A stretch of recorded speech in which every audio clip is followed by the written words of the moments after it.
Hello, I'm Stephen Redman and welcome to Pastor's Library. This is the channel where we discuss everything to do with theology books, and today we're going to talk about a particular author who has long ago left us, but I'm hoping it will enthuse you in some way to look for his books. If you like what I have to say, please give us a thumbs up on YouTube, click subscribe and click on the bell, and that way you'll be among the first to know when we issue another episode of Pastor's Library. So today we're going to talk about Donald G. Donald G was an early Pentecostal minister in the UK and a leading light in Pentecost. He was also one of the early adopters of conversations with other denominations. He died in 1966, 2 years before I became a Christian when I was 8 years old. So I never met him, but I have heard a number of audio recordings of him speaking, and we'll get to the rest of it shortly. There is a complete archive of everything that we have remaining from Donald G at Regent's College, which is the Elim Bible College in the UK. And it's well worth a conversation with them if you wanted to know more. But to say the number of books that Donald G left us, which was a significant number in its day, is quite limited now. And all I would say to you is anything that you can get, you'll find to be quite remarkable. Now, because this man was a Pentecostal, although he had a lot of friends outside of Pentecost, and he had great ecumenical relationships, because of that, you would expect him to have written about spiritual gifts, which he did. He spoke and he wrote about spiritual gifts concerning spiritual gifts. He wrote about the fruit of the Spirit, which is another one of his works, and also the ministry gifts of Christ. And these 3 volumes are quite remarkable, really, in that whereas you wouldn't look at them today and say these are academic works, there are no footnotes, there are no endnotes, but these are really well thought out volumes that have a lot to offer. And if I was to say to you that you could read his Concerning Spiritual Gifts today, and you would struggle to really find anything that was any better. So whereas these books were all written before 1966, they still have something to offer. The ministry gifts of Christ, of course, deals with pastor, teacher, evangelist, and so on. As a leading statesman in the Pentecostal movement, he had a lot to contribute to discussions in these fields, and I commend them to you. That's 3 books of his that I've got. Here are another 4. And these are absolutely outstanding. This is the will of God, it says. And this book was written about sexual problems in the church. Now, I ask you, were Christians even prepared to say the word sex in public when he wrote this? This is an outstanding volume that covers issues that were almost completely covered up when he wrote it. It was first published in 1940, and I cannot speak too highly of it. I read it again quite recently, and I have to say it offers a lot. On in my library, I have got a fairly wide bookshelf about sexual matters, and his is really one I would not want to be without. Concerning shepherds and sheepfolds is to do with pastors and their assemblies that they lead. And of course, he wrote this very much from an Assemblies of God background, which was his background. None of these 4 booklets here could not be read in an evening. They really are quite remarkable. And I look at this one, it says 75 pence on the back of it. I daren't tell you what I paid for it, but most of these books, if you see them around, you will have to pay 30 or 40 pounds for them. And frankly, on Amazon, most of them are not even there anymore, which is quite an issue, isn't it?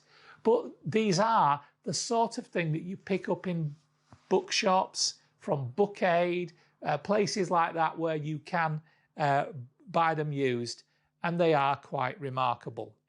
This one, which is probably the thinnest, and I remember paying £39.50 for this, when it says price 1 shilling net on the back.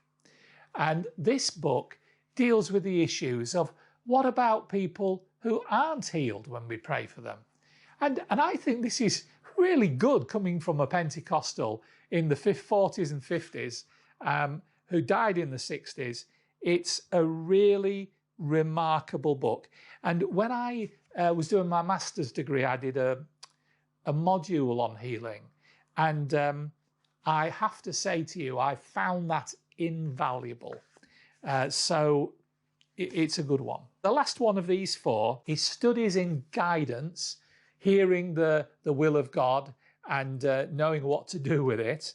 And again, this is not a massive book, 74 pages. It was written initially in 1936, and mine is a 1948 reprint.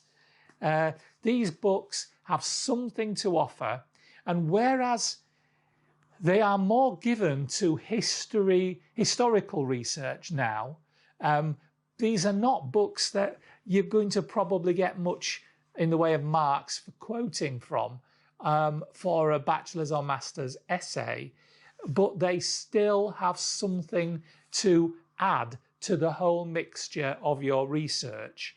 And I particularly, as I say, recommend these. I think particularly if you're a Pentecostal pastor, why wouldn't you have those in your library? There is only one more book of Donald G's that I have, although there are 2 more books after this that I want to talk about. And this is called Wind and Flame. Now, this is the history that Donald G wrote of the Pentecostal movement. And the Pentecostal movement, which is still going strong and is arguably the strongest movement of Christians in the world today, I think that whichever way you look at it, there are a minimum of 650 million Pentecostals today. Most people talk about it being 750 million. And people talk about 2040 being the year that we might hit 1 billion Pentecostals. Whichever is true, it's definitely the area, along with the charismatics and the neo-Pentecostals, in which the largest amount of church growth has taken worldwide.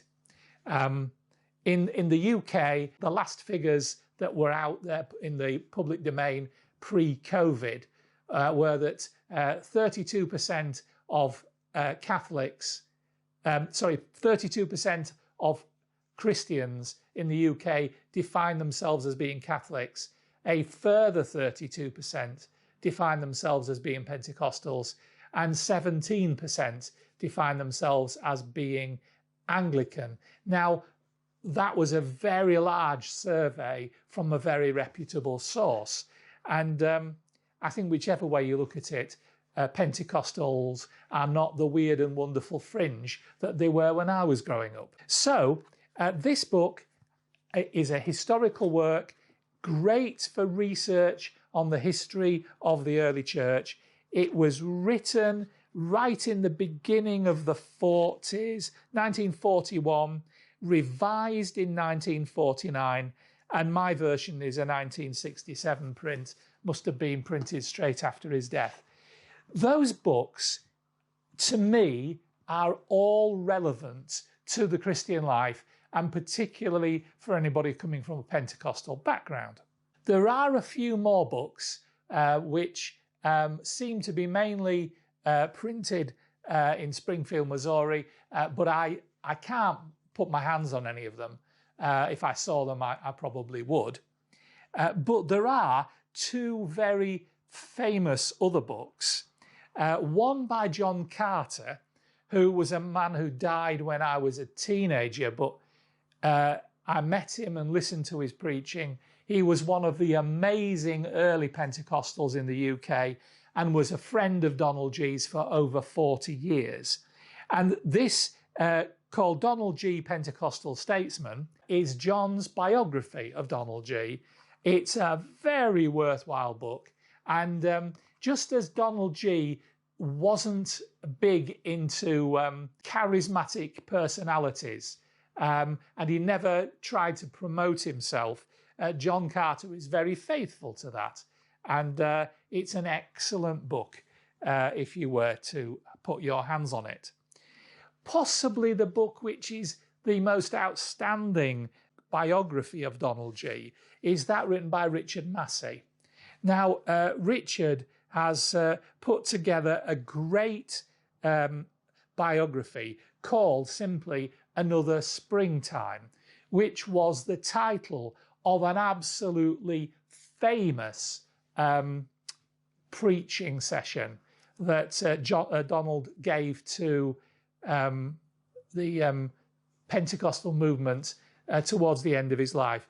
And it was sort of really mandatory reading to read the notes of that when I was at Bible college. But it's really an excellent biography. You should be able to pick this up fairly easily. Another Springtime, Donald G. Pentecostal Pioneer by Richard Massey, and I totally commend that to you.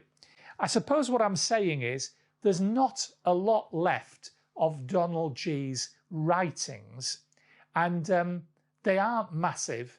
Donald G was never the 1,000-page writer that maybe Tom Wright is today, but he still has left behind him a great legacy of the written word. And we still, of course, today have a lot to thank him for, the great way Pentecostals can mix with other denominations, because Donald G could see that Pentecost was never meant to be an exclusive club. And I do think that we have a lot to thank him for that. So I hope that's whet your appetite. I know that most of what I talk about is stuff written in the last 30 years because I'm thinking of reading lists for university, but that's something which is a little bit different, and I trust it will help you along the way. Please remember to click like, subscribe, and ring the bell, and I'll see you next time on Pastor's Library. Bye!